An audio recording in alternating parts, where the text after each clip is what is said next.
Magluluto tayo ng pikadilyong giniling. Ayan ang kanya ano. Tsaka yung itlog, sibuyas. Isa muna natin yung bawang.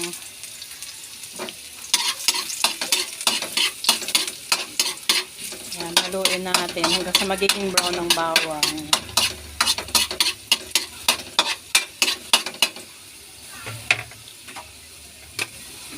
Ayan, haluin ng haluin. Halo-halo. Lagay natin yung sibuyas.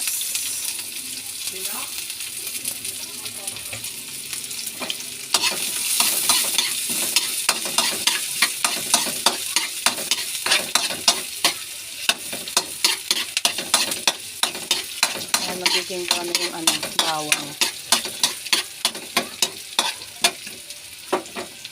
Isunod natin ang giniling.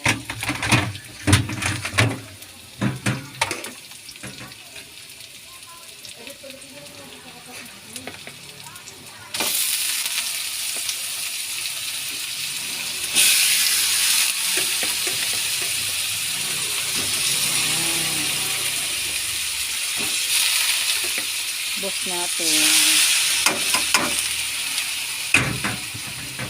At haluin natin ang giniling.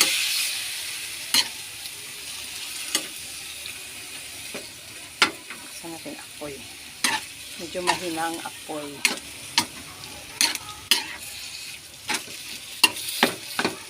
Kakasayaw ng kamay ko. Pati isang kamay ko sumasayaw na rin. Ha ha ha. Charot.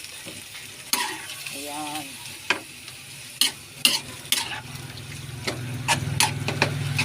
Antayin natin mga beshi mag-brown. Ay, hindi pala magluto konti. So, ayan na mga beshi. Kumulo na siya. Medyo naluto na siya ng konti.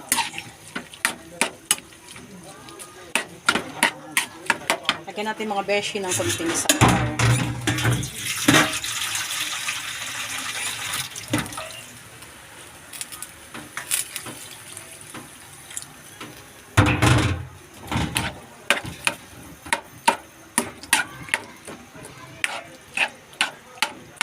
Antayin natin mga beshi makulo ito at maluto yung kiniling. Saka natin ilagay yung patatas, mga beshi. Lagyan na natin mga beshi ng tuyo para kumapit po yung kanyang lasa. Kunti lang. Yan. Para lumasa sa tuyo. Ay, tuyo na suka. Oh, may gulay.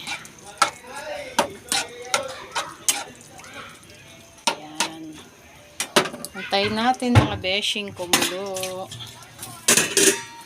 At natapon ang ating toyo. So, ayan mga beshi, lagyan na natin magic. Timplahan na natin mga beshi. At kunting asin mga beshi. Yan.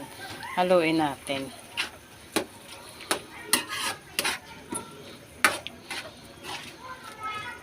Paborito kasi itong mga beshi ng mga anak ko, yung yung ganitong luto, yung pikadilyo.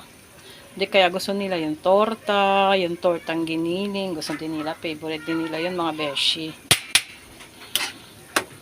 So ayan mga beshi, antayin natin maluto.